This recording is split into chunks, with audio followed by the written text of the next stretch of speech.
गिरवाणी की बजाय के लिए सभी स्थान पे खड़े हो जाएं। शाद्वाद नय सतद्रव्य गुण पर्याय और मान्यता जड़ कर्म चेतन बंध का अनुकर्म के अवसान का कह कर स्वरूप यथार्थ जग का जो किया उपकार है उसके लिए जिन वाणी माँ को वंदना सतबार है, वंदना सतबार है। हाँ, अब मैं यहाँ तक डॉक्टर वी सगत में सबसे निवेदन करूँगा कृपया भी आए और व्याख्यान प्रारंभ करें। डॉक्टर वी सगत जी।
परमागमस्य जीवम् निषिद्धजात्यन्तसिन्धुरविधानम्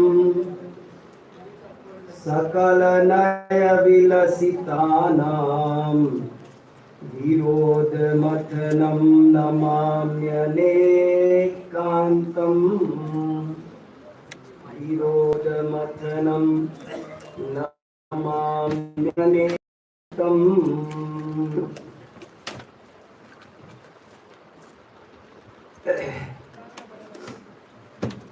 आज मंगलाचरण के रूप में जैन दर्शन के महान सिद्धांत अनेकांतवाद को नमस्कार किया है।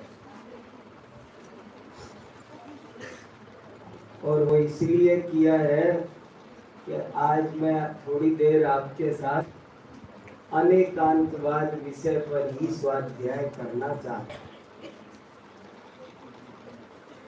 अनेकांतवाद या स्यादवाद जैन दर्शन का प्राणभूत सिद्धांत है। परमागमस्य जीवम, इसे प्राणभूत का, ये उसकी आत्मा है। जैसे शरीर में से आत्मा निकल जाए तो कुछ नहीं बचा, ठीक ऐसे ही जैन दर्शन में से स्यादवाद को निकाल दो तो जैन दर्शन मिट्टी रह जाता है, मृतक रह जाता है, कुछ नहीं बचता। अभी आपने स्तुति भी की ना, स्यादवाद नय सट द्रव्य का, ऐसी कोई जिनवाणी स्तुति नहीं है जिसमें स्यादवाद की चर्चा नहीं आई हो। स्यादवाद के बहुत गीत जिन शासन में गाए गए हैं, इतने गाए गए हैं कि मैं आपको वो गीत ही सुनाऊं तो कई घंटे बीत जाएंगे। उसकी प्रशंसा में ही बहुत, मैं उनके मंगलाचरणों का संग्रह भी किया है मैं एक नई किताब तैयार कर रहा हूँ। उस किताब का नाम है स्यादवाद मंगलम। जैसे आप अरिहंत मंगलम, सिद्ध मंगलम, ऐसे ही केवली पणत्तो धम्मो मंगलम, उसका मैं अर्थ करके लिख रहा हूँ स्यादवाद मंगलम। स्यादवाद पर इन दिनों में बहुत ज्यादा चिंतन कर रहा हूँ। वो विषय मेरे चित्त में बहुत घूम रहा है, तो मुझे लगा कि उसकी चर्चा किए बिना नागपुर से चला जाऊंगा तो ठीक नहीं रहेगा। थोड़ी बहुत चर्चा उसकी भी, वो अमृत भी आपको जरूर से जरूर पिलाना चाहिए। अभी इन दिनों मैंने स्यादवाद पर 110 घंटे बोला है। YouTube पर 110 घंटे के 110 प्रवचन है स्यादवाद पर। पूरी आप्त मीमांसा की क्लासेस स्यादवाद पर है। आप्त मीमांसा तो पूरी की पूरी खेल ही स्यादवाद का है। एक दफे कोई आप्त मीमांसा पढ़ लेगा तो उसे क्या आनंद आएगा, क्या अमृत आएगा, ये वही जानता है। एक बार गणेश प्रसाद वर्णी को इच्छा हुई थी कि मैं पढ़ूं, और उस जमाने में कोई जैन विद्वान पढ़ाने वाला नहीं मिला। सोचो क्या हालत थी उस समय, कोई जैन विद्वान पढ़ाने वाला नहीं मिला। तो उन्होंने एक ब्राह्मण विद्वान पंडित अंबिका प्रसाद शास्त्री बनारस में रहते थे, उनसे निवेदन किया कि पंडित जी मुझे ये ग्रंथ पढ़ा दो, ये पढ़ना है। तो उस समय बहुत सारे ब्राह्मण विद्वान भी प्राय मना कर देते थे, हम जैन ग्रंथ जैनियों को नहीं पढ़ाते। लेकिन वो अंबा प्रसाद जी बहुत सज्जन थे और थोड़ी सी शर्त के साथ पढ़ाने पे तैयार हो गए। बच्चा सुबह आओगे 5 बजे, सुबह 5 से 6 पढ़ाऊंगा। हाँ पंडित जी आप तो हाँ कर दी, यही कृपा है। सुबह 5 बजे पहले गणेश प्रसाद वर्णी जी उनके घर पहुंच जाते और वो उनको रोज पढ़ाते। 1 घंटा रोजाना वो ये ग्रंथ पढ़ाया करते थे।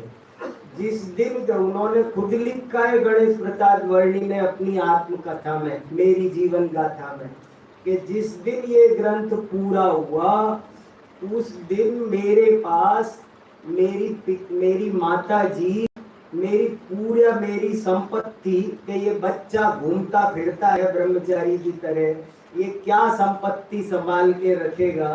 तो मेरे हिस्से का जो भी धन दौलत थी उसे एक हीरे की अंगूठी बना करके मुझे पहना गई थी कि ये जहाँ जाएगा ये कभी अड़ी भीड़ में काम आएगी अंगूठी। तो बोले जब वो ग्रंथ पूरा हुआ तो वो अंगूठी मैंने पंडित जी के चरणों में चढ़ा दी।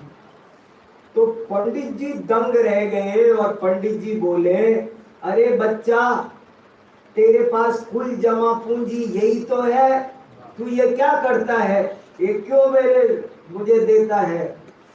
तो गणेश प्रसाद वर्णी हाथ जोड़ के बोले कि पंडित जी, आज मेरे पास 3 लोक का राज्य होता तो वो भी मैं आपके चरणों में धर देता। ये तो क्या चीज है।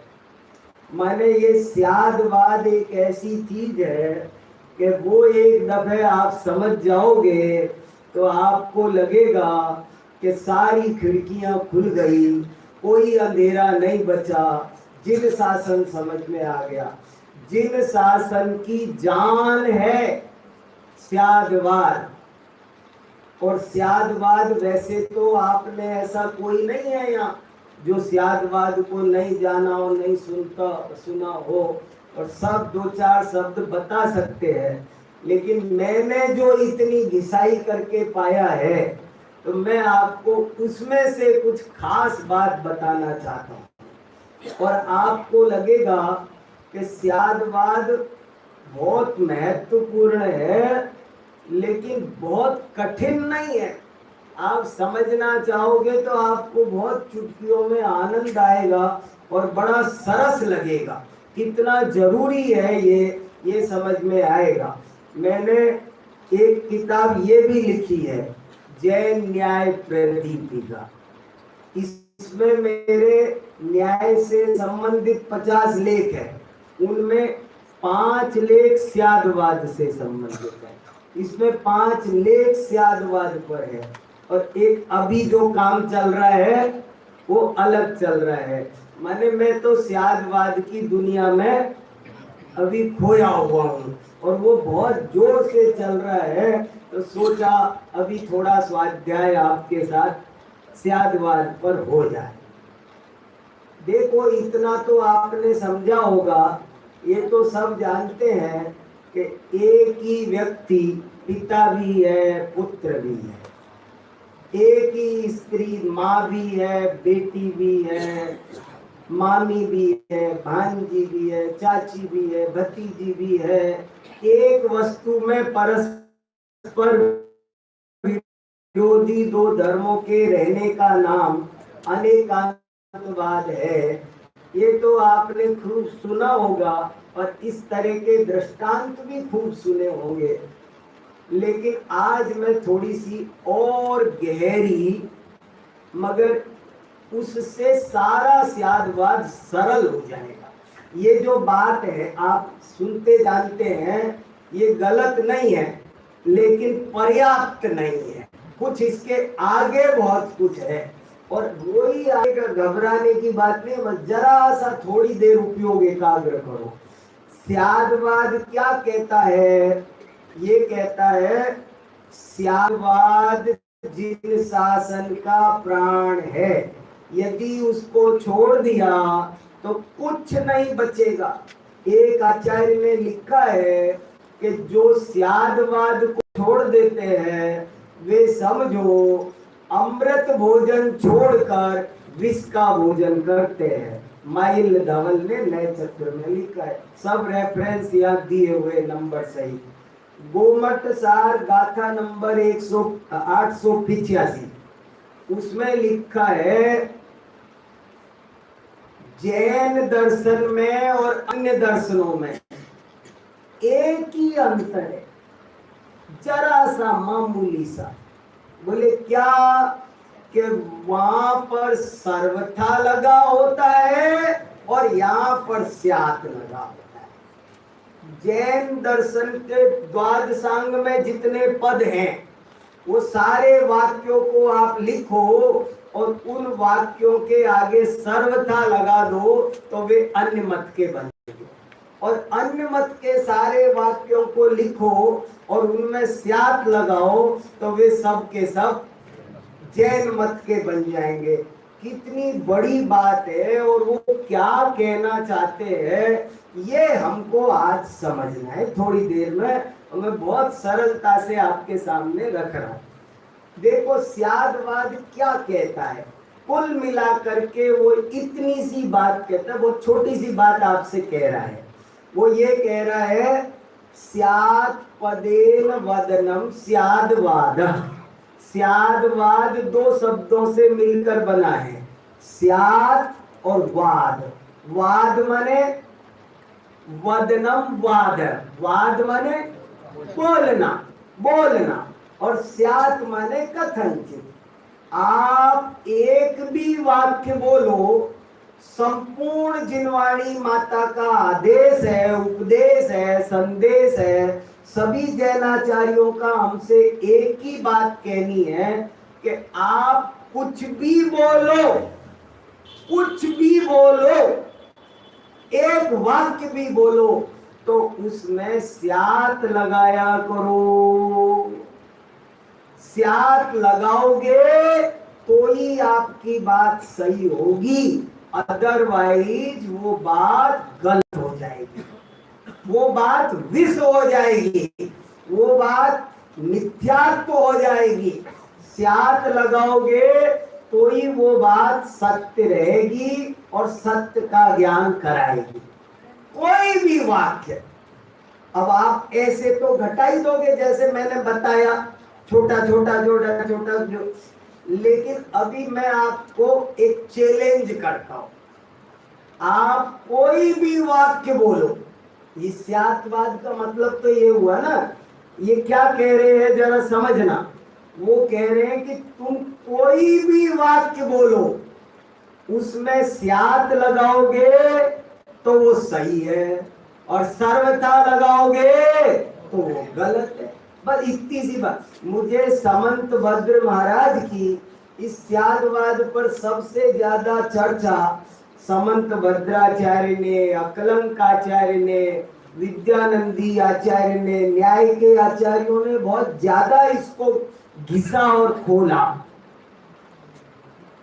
तो वो कहते हैं कि आप जब भी बोलो और कुछ भी बोलो तो आप स्यात् लगा करके बोला करो। तो समंत भद्राचार्य ने एक लाइन लिखी है स्वयंभू स्तोत्र में, उस लाइन ने मेरा जीवन बदल दिया। ये लिखा है सर्वथेति प्रदुष्यन्ति पुष्यन्ति स्यादिति यते, कि किसी भी वाक्य में सर्वथा लगाओगे तो वो प्रदूषित हो जाएगा, और स्यात् लगाओगे तो वो पुष्ट हो जाएगा, वो पोषक हो जाएगा, पुष्टिवर्धक हो जाएगा। सर्वथा लगाओगे तो वही वाक्य जहर बनेगा, खतरनाक होगा, कैंसर करेगा, मारेगा तुम्हें, मर जाओगे। और यदि स्यात् लगाओगे तो तुम पुष्ट हो जाओगे, ताकत देगा।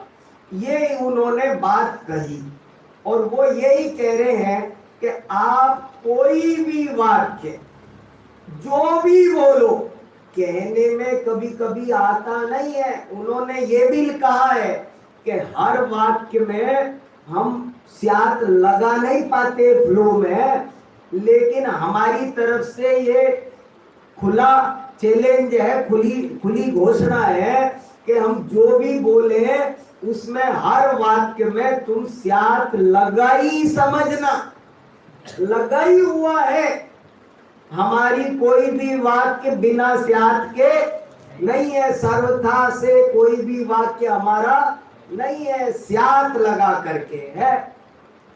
तो कैसे है, इसको मैं थोड़े से आपको कुछ आश्चर्यजनक, जो आपको एकदम अटपटे लगे कि ये तो हो ही नहीं सकता, ऐसे कुछ उदाहरण बता रहा हूं, और कैसे घटाए जाते हैं उसकी कुछ चुटकियों में मैं आपको चाबियां दे रहा हूं, क्योंकि ये विद्यार्थी भी है ना, अब इन्हीं के हाथ में है स्याद्वाद की पताका। समंत भद्राचार्य दुनिया में जाते थे, बड़े बड़े शास्त्रार्थ होते थे, और इस स्याद्वाद से हर विवाद का हल हो सकता स्याद्वाद के द्वार। बड़े बड़े शास्त्रार्थों में वो विजय प्राप्त कर लेते थे। उनके पास कौन सी जड़ी बूटी थी? ये स्यादवाद की संजीवनी बूटी से ही वो सब समस्या सुलझाते थे। कैसे सुलझाते थे? आप कुछ भी बोलो, जैसे आग गर्म होती है, अब ये वाक्य सही है, इसमें कोई डाउट? लेकिन वो कहते नहीं, सर्वथा नहीं होती है। आग कथनचित गर्म होती है, आग सर्वथा गर्म नहीं होती है। यदि सर्वथा गर्म हो तो आग तो 17 प्रकार की होती है। जठराग्नि भी अग्नि है, चित्राग्नि भी अग्नि। जो प्रोजेक्टर से पर्दे पर जो आग दिखाई देती है वो आग गर्म है, वो तो पर्दा जल जाए। त्रिशला माता के सपने में जो आग आई थी, वो आग अगर गर्म होती, भले निर्धूम थी पर आग तो थी, तो वो आग अगर गर्म होती तो त्रिशला माता का सिर तो जल जाता। तो सारी आग गर्म नहीं होती है। आग कम से कम 3 प्रकार की होती है। पहली चाबी, दुनिया की हर चीज 3 तरह की होती है, शब्दात्मक, अर्थात्मक और ज्ञानात्मक। आप कैसे समझोगे स्यादवाद को? आज मैं किसी को चैलेंज कर सकता हूं, बड़ी सभा को, कि आप मेरे सामने प्रश्न लाओ, कौन बनेगा करोड़पति में जितने 2 लाख प्रश्न भरे हैं, यूपीएससी के एग्जाम में भरे हैं, यस नो के सब ले आओ, मैं सबको स्यात लगाकर सही कर दूंगा और पढ़ूंगा भी नहीं, फर्स्ट आऊंगा। वो जो कॉम्पिटिटर आएगा ना, पहले कौन क्लिक करता है, तो मैं तो सेलेक्ट ऑल करूंगा, क्लिक, पढ़ूंगा भी नहीं, सबको सही सिद्ध करूंगा और सबको गलत कर दूंगा, सेलेक्ट ऑल क्रॉस, दोनों करके बताऊंगा। कैसे करूंगा वो आपको सिखाना चाहता हूं। आज वो विद्या आपको सिखाना चाहता हूं कि आप कहीं जाए तो सीख सके। आपको स्यादवाद के नाम पर दुनिया गुमराह करती है, बहुत लोग लगा नहीं पाते हैं और उलझ जाते हैं, अपने विद्वान उलझ जाते हैं।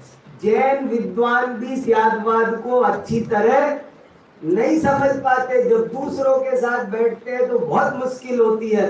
लेकिन मैंने पिछले 2 साल में बहुत मेहनत की है और बहुत जैन विद्वानों से चर्चा की है और बहुत गंभीरता से इस पर सोचा है, तो सोचा थोड़ा सा यहाँ भी चर्चा कर दूं।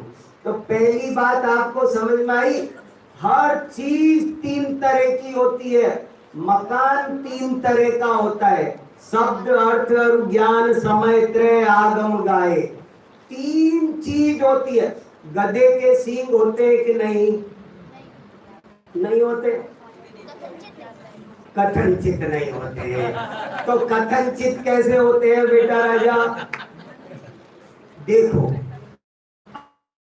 आप ऐसे करो, क्या ना, आपको कभी भी कोई परेशानी हो ना, तो पहली चाबी तो ये आजमा के देख लिया करो। आपके नर्थात्मक गधा ही नहीं होता है, शब्दात्मक गधा भी होता है, ज्ञानात्मक गधा भी होता है, और शब्दात्मक गधे भी 2 तरह के होते हैं, एक लिखित और एक मौखिक, एक बोला हुआ, एक ज्ञान, एक चित्रात्मक। तो किसी गधे के चित्र में कोई बच्चा एक चित्र बनाए गधे का, उसके तो सींग हो सकते हैं ना, तो चित्रात्मक गधे के सींग हो सकते हैं कि नहीं? तो कोई भी बात, कोई के गधा जेबरा जैसा होता है, तो घबराने की क्या बात है? चित्र में हो सकता है, और चित्र से भी ज्यादा बड़ी चीज है ज्ञान। अरे किसी के दिमाग में तो हो सकता है ना, किसी को हमने कहा गधा और उसके ज्ञान में आ गया जेबरा जैसा गधा, तो वो हो सकता है, कोई बड़ी बात नहीं है। तो पहली विद्या तो ये सीख लो कि कोई भी वस्तु, दुनिया की वस्तु तीन तरह की होती है, शब्दात्मक, अर्थात्मक, ज्ञानात्मक। तब आपको कोई समस्या नहीं आएगी, आप सब घटाते चले जाओगे। बड़े से बड़े मैं हर प्रश्न में जटिल, मैंने बड़ी बड़ी सभाओं में सबको बोला है कि मेरे सामने सेंटेंस लाओ, खूब मंगाए मैंने, और मेरे पास ऐसे ऐसे प्रश्न आए। कौवा काला होता है, ये बात सही है कि गलत? कथनचित सही है, सर्वथा सही नहीं है। क्यों, क्या दोष है? यदि कौवा सर्वथा काला हो तो कौवे की हड्डियां भी काली हो जाए, कौवे का खून भी काला हो जाए। कौवा पंखों की अपेक्षा काला होता है, लिखा है राजवार्तिक में, कौवा पंख की अपेक्षा काला है, हड्डी की अपेक्षा सफेद है, खून की अपेक्षा लाल है, नस की अपेक्षा नीला है, पित्त की अपेक्षा पीला है। कौवा पंचवर्णी है, पंचवर्णी कौवे को काला कहना एकांतवाद है और पंचवर्णी कहना अनेकांतवाद है कि नहीं? बताओ क्या दिक्कत है? और भी बड़े बड़े अटपटे अटपटे प्रश्न आए। किसी ने कहा अभव्य को सम्यक दर्शन हो सकता है, हो सकता है कि नहीं? अब मैं आपको ये ऐसे, ये मेरी मेहनत का जो मैंने तैयारी की है, प्राप्त किया है, मैं उसका सार परोस रहा हूं आपको। जहां बड़े बड़े फंस जाते हैं, और ऐसे थोड़ी घटता है, ऐसे करने लग जाते हैं, ऐसे थोड़ी घटता है, ऐसे थोड़ी स्यादवाद है। लेकिन मेरी जिद इस बात पर है कि यदि स्यादवाद कहीं घटे और कहीं नहीं घटे तो स्यादवाद का ही महत्व खत्म हो जाए। कहीं का स्यादवाद रहा, ऐसे थोड़ी होता है। स्यादवाद सब जगह घटेगा। अभव्य को सम्यक दर्शन हो सकता है क्या?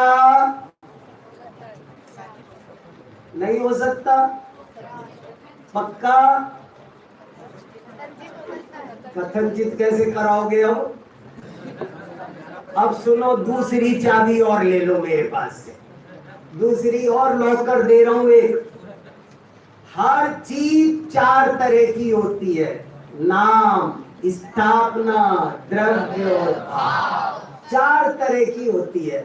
आप ये बताओ कि किसी का नाम अभव्य हो तो उसको सम्यक दर्शन हो सकता है कि नहीं? अरे था, एक मुनि महाराज का नाम था ना अभव्य से, तो किसी आदमी का नाम हो सकता है ना अभव्य, अब उसको सम्यक दर्शन हो सकता है कि नहीं? नाम निक्षेप वाले को क्या दिक्कत है? अच्छा समझ लो वो सचमुच में अभव्य भाव से, लेकिन उसे सम्यक दर्शन किसी चीज का नाम है, किसी खिलौने का, किसी टेबल का, कुर्सी का, गाड़ी का, मकान का, दुकान का, तो वो मिल सकता है कि नहीं उसे?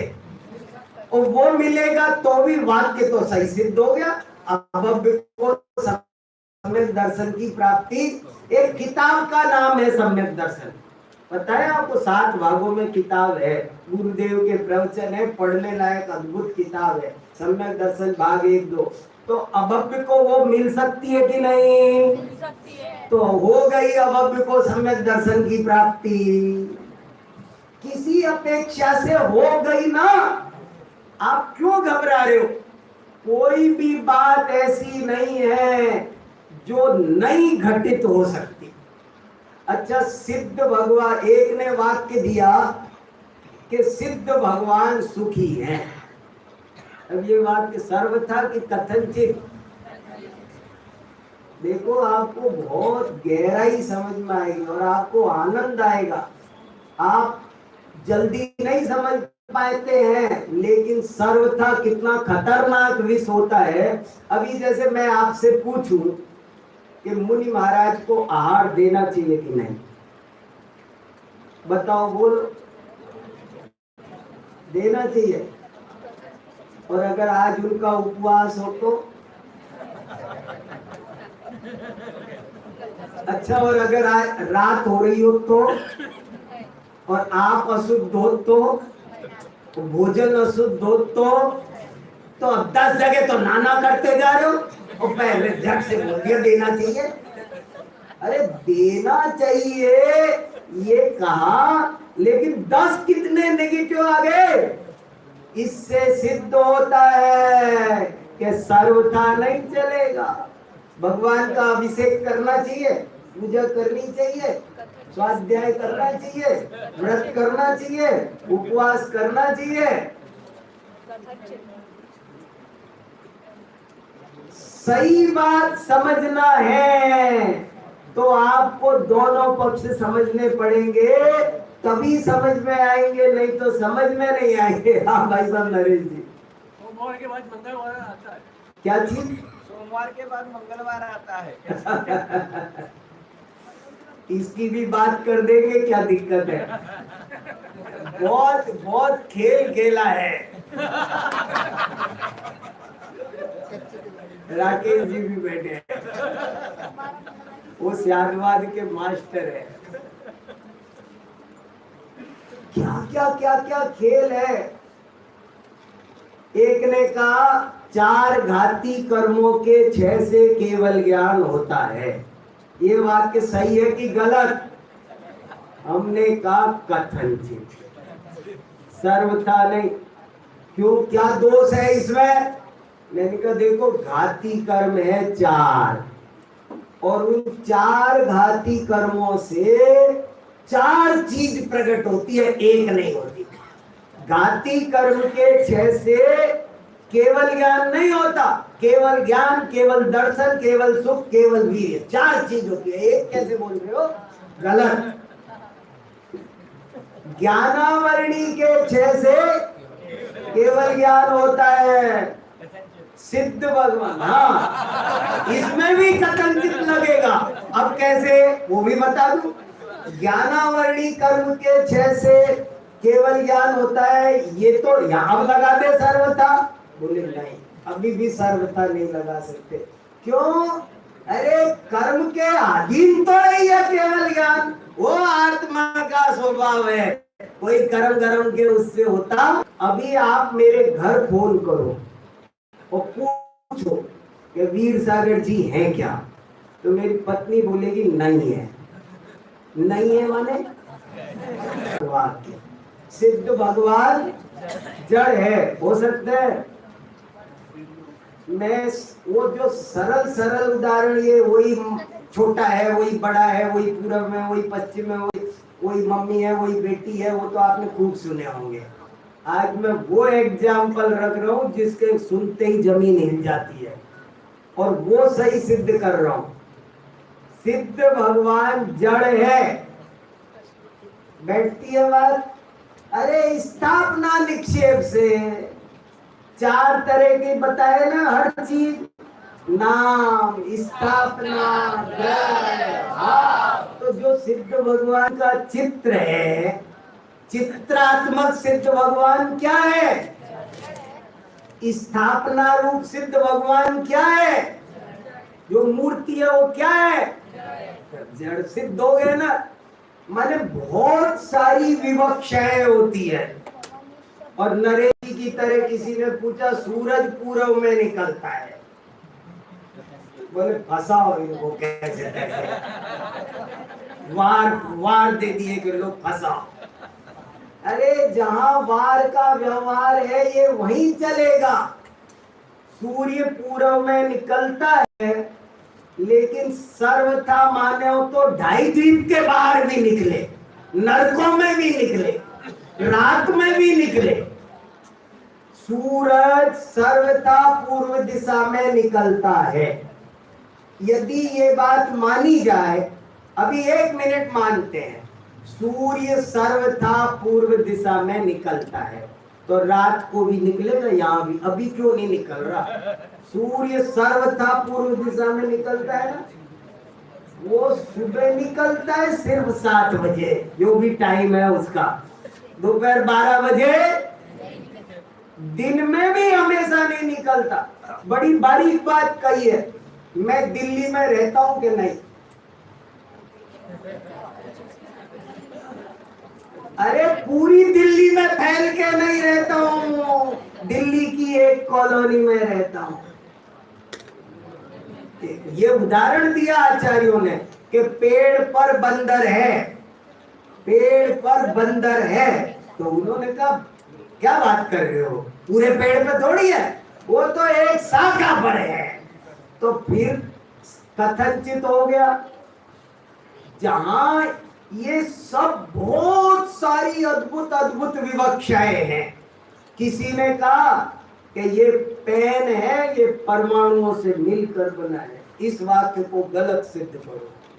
मैंने कहा तीसरी गाथा की अपेक्षा परमाणु, दो परमाणु एक दूसरे को छूते नहीं, कोई परमाणु एक दूसरे को चूमते नहीं। वो तो उसका संयोग तो व्यवहार से है, और व्यवहार तो झूठा है। अरे आपको एक और गजब की बात बताऊं। देखो, एक बहुत गहरी बात सुनना आप, गजब की। जो चित्र में मोर है, वो मोर है कि नहीं?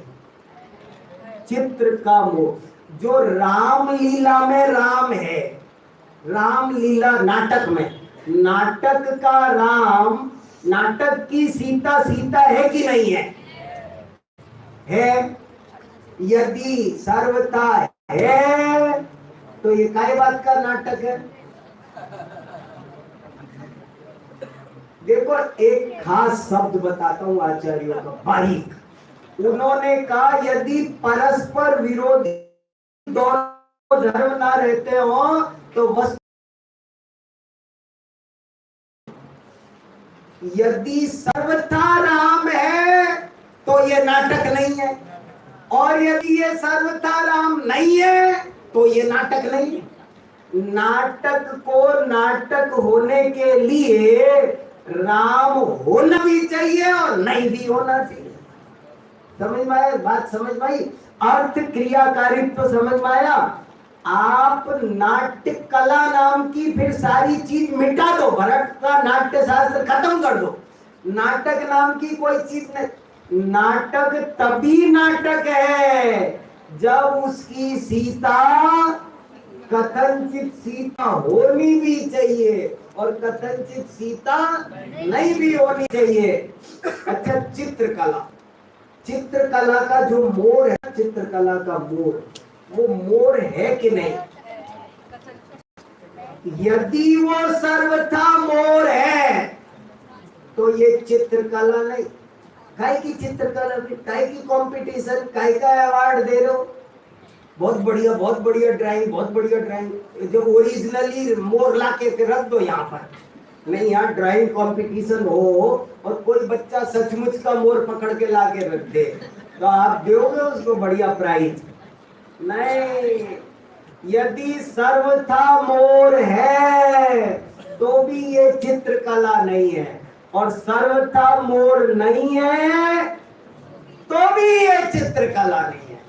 चित्रकला को चित्रकला रूप अर्थ क्रिया करने के लिए उसे मोर होना भी चाहिए और नहीं भी होना चाहिए, तभी जाकर के वो वस्तु अर्थ क्रिया करेगी, नहीं तो वस्तु अर्थ क्रिया नहीं करेगी। हुआ? नया तर्क बताऊं एक और? ऐसे बहुत तर्क है, 20 तर्क है ऐसे, एक से बढ़कर एक अद्भुत तर्क है। एक और तर्क बताऊं?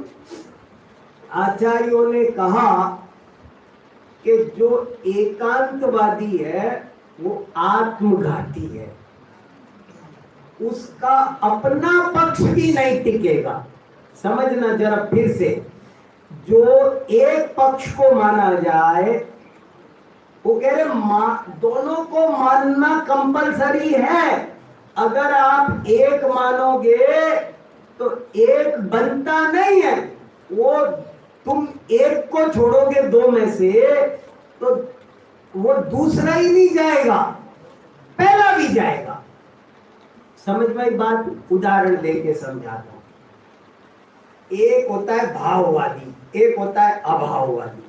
एक कहता है वस्तु सर्वथा है, एक कहता है वस्तु सर्वथा नहीं है। लेकिन जैन आचार्य उससे कहते हैं, दोनों से बात करते हैं। अभाव वाला कहता है, एक अभाववादी होता है, वो क्या कहता है? दुनिया में अभाव है, कुछ नहीं है। अभाववादी, सर्वथा अभाववादी। तो उससे पूछा, ये बताओ अभाव है कि नहीं? समझ में एक बात? वो कह रहा है दुनिया में कुछ नहीं है, मैं तो अभाव को मानता हूं। तो बोले अभाव है कि नहीं? अब ये अद्वैतवादी कहते हैं कि एक ब्रह्म है, बाकी सब कुछ नहीं है, माया है। तो बोले माया है कि नहीं? हो गया ना। बोले वो कह रहा है अभाव है। तो बोले अभाव है तो अभाव है कि नहीं? अभाव का तो भाव मान ले, और मानते ही अभाव और भाव दोनों आ गए। अभाव मानते ही, अच्छा तू समझा रहा है, तू है कि नहीं? मुझको समझा रहा है, मैं हूं कि नहीं? तू प्रमाण से समझा रहा है, वो प्रमाण युक्ति तर्क हेतु है नहीं? तो गया काम से। आप एक को खत्म करते हो, रहेंगे तो दोनों रहेंगे। भाव अभाव, नित्य अनित्य, अस्ति, ये पेड़ है। ऐसे लिखा है, एक ओदरा पृथक ग्रीवा अन्योन्य फल।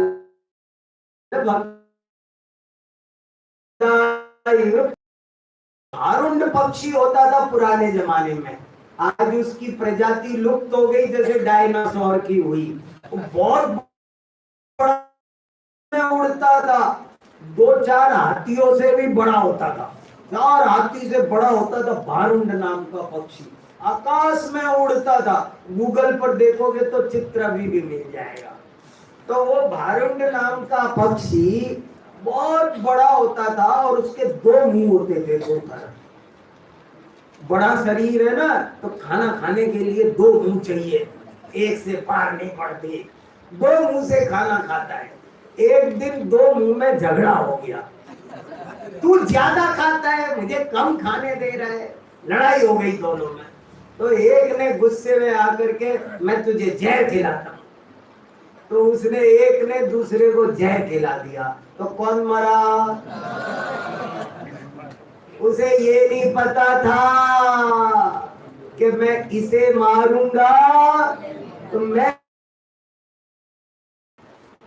ऐसे ही अस्ति नास्ति, नित्य अनित्य, भेद अभेद, एक अनेक, सब निश्चय व्यवहार, निश्चय व्यवहार। एक गया, एक को नहीं मानोगे तो दोनों एक तर्क दिया है आत्ममीमांसा में कि ये 2 शब्द प्रतियोगी हैं, और प्रतियोगी शब्द पेयर से ही रहते हैं, अकेले कभी रहते ही नहीं है। एक होगा तो दूसरा भी जरूर से जरूर होगा ही होगा।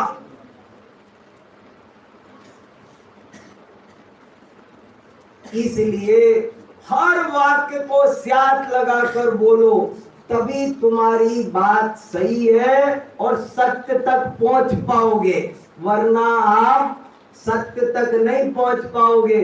सर्वथा का विष होगा। शब्दात्मक, अर्थात्मक, ज्ञानात्मक। सोमवार के बाद मंगलवार वो भौतिक दिन में आता है, कैलेंडर पर एक ही साथ होता है।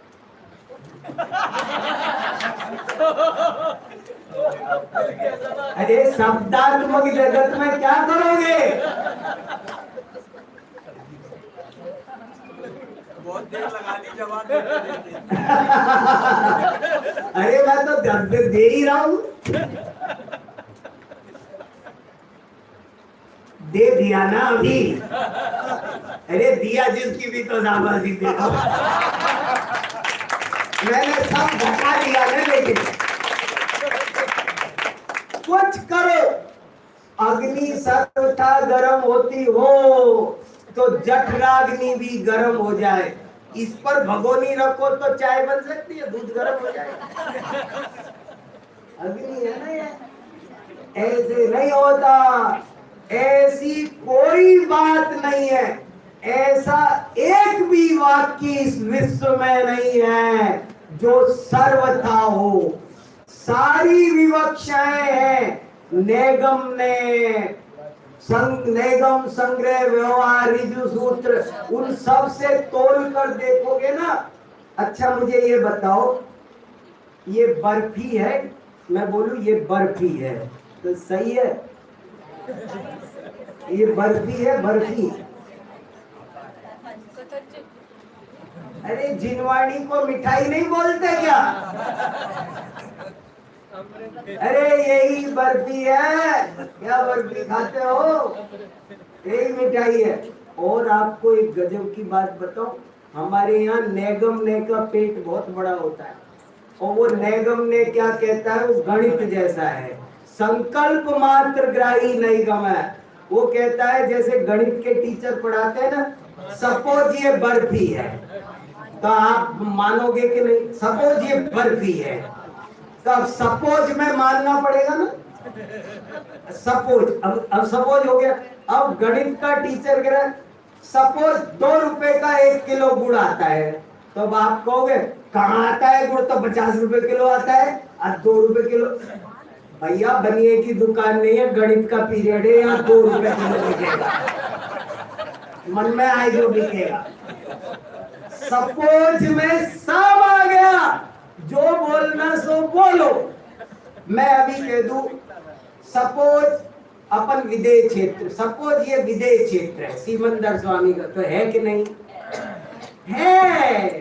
सपोज में बहुत कुछ है, शब्दात्मक, ज्ञानात्मक, अर्थात्मक। तो कभी भी रिस्क नहीं लेना और हर वाक्य को स्यादवाद से ग्रहण करना, तभी अनंत विवक्षाएं जिंदा रहेंगी। नहीं तो जो अनेकांतवाद को, स्यादवाद को नहीं मानेगा। एक वाक्य और मैं बोलता हूं, वो बोलकर पूरा करता हूं। दुनिया में 2 ही वाद हैं, एक अनेकांतवाद और दूसरा आतंकवाद। तीसरा कोई वाद ही नहीं है, तीसरा कोई वाद ही नहीं है। इसलिए जो अनेकांतवादी नहीं है वो समझ लो गारंटी से आतंकवादी है। इसलिए यदि हमको सही अर्थ में धर्मात्मा बनना है, अहिंसक बनना है, जिन शासन को समझना है, तो स्यादवाद को समझना चाहिए।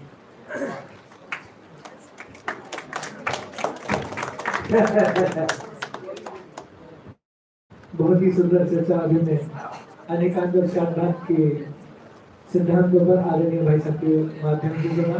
विगत 2 दिन में आपने 4 व्याख्यान सुने और चारों व्याख्यान नए नए विषय पे। ऐसे कई दिनों तक, सैकड़ों दिनों तक सुनो ना, तब भी भाई साहब की बातें रिपीट नहीं होगी।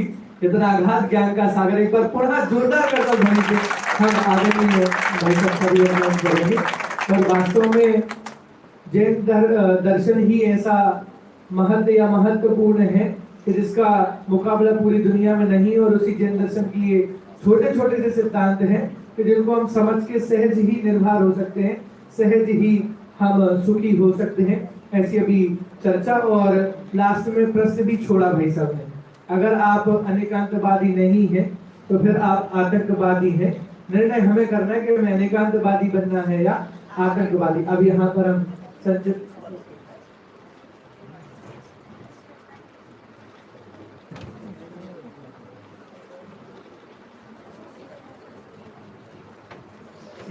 महावीर विद्या निकेतन के दीक्षांत समारोह